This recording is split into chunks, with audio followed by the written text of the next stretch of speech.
Assalamualaikum warahmatullahi wabarakatuh. Perkenalkan, saya Sania Zahratur Rahma dengan NIM 2336683. Di sini saya akan membuat video komunikasi terapeutik pada remaja.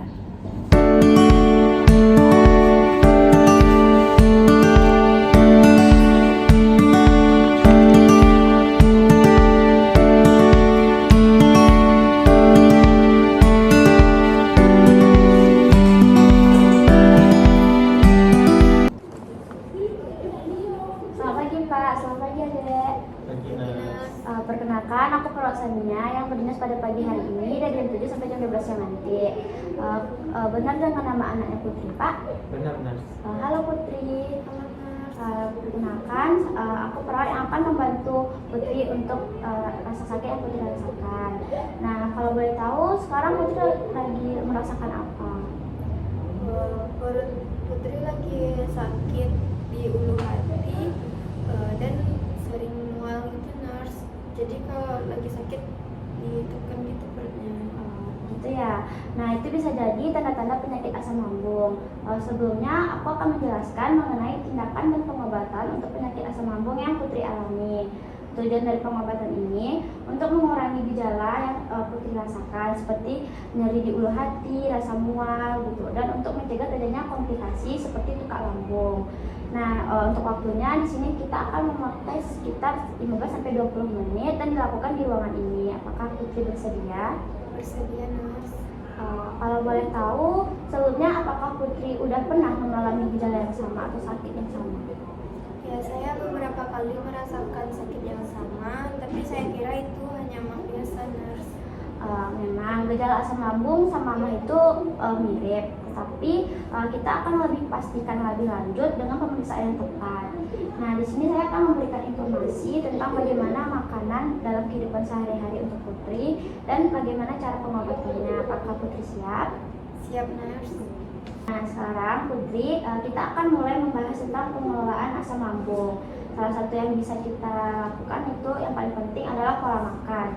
Nah, Putri harus menghindari makanan-makanan pedas, asam, dan berlemak.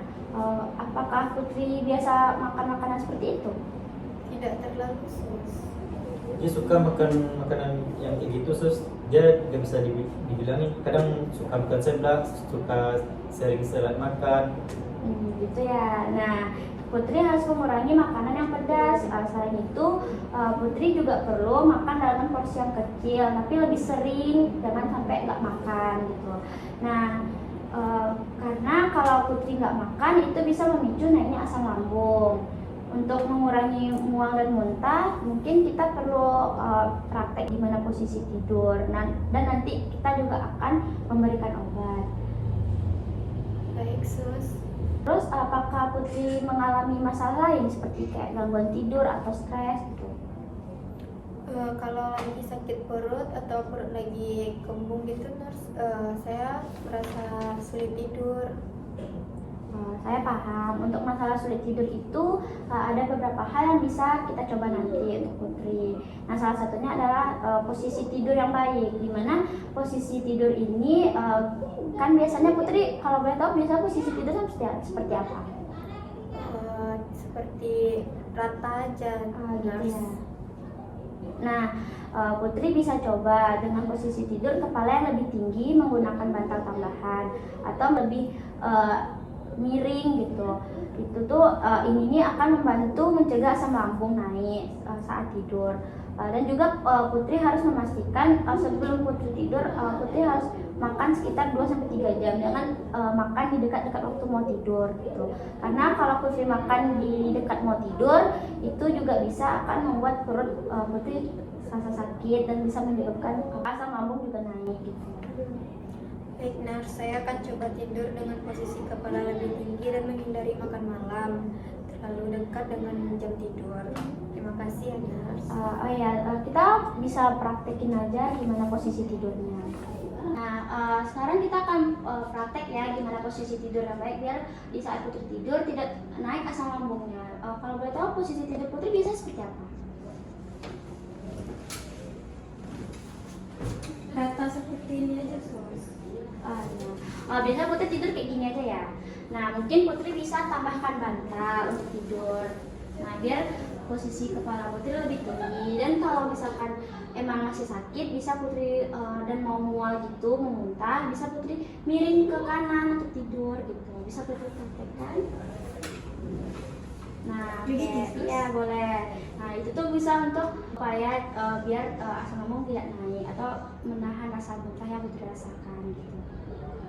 Nah Putri, tadi kan kita udah bicara banyak hal nih tentang penyakit asam lambung yang Putri rasakan. Dan tadi kita udah praktik juga bagaimana posisi tidur yang baik. Nah, bagaimana perasaan Putri hari ini? Apakah masih ada rasa sakitnya atau ada mulai perubahan?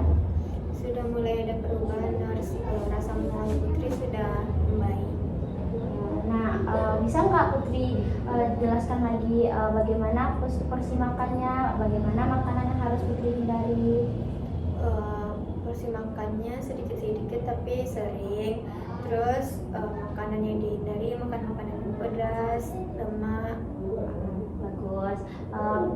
Untuk posisi tidurnya bagaimana? Yang sudah kita praktekkan tadi. Saya mencoba tidur dengan posisi kepala agak lebih tinggi dan posisi ke kanan. Nah, saya senang mendengarkannya bagaimana Putri paham dengan hal ini. Nah, jika Putri masih merasakan hal yang sama atau merasa gejalanya makin parah nih, Putri bisa kembali datang ke rumah sakit. Dan untuk obatnya Putri jangan lupa ya diminum 3 kali dalam sehari sebelum makan, dan untuk obatnya itu dikunyah ya Putri. Terima kasih banyak Sus. Iya, sama-sama Putri, dijaga ya kesehatannya. Dan Putri bisa datang kembali ke rumah sakit 3 hari lagi jam 10 ya. Itu kita akan bahas tentang kontrol apakah teknik dan obat yang saya berikan berpengaruh untuk kesehatan Putri. Baik Sus, terima kasih. Baiklah, sekian video komunikasi terapeutik pada remaja saya. Wassalamualaikum warahmatullahi wabarakatuh.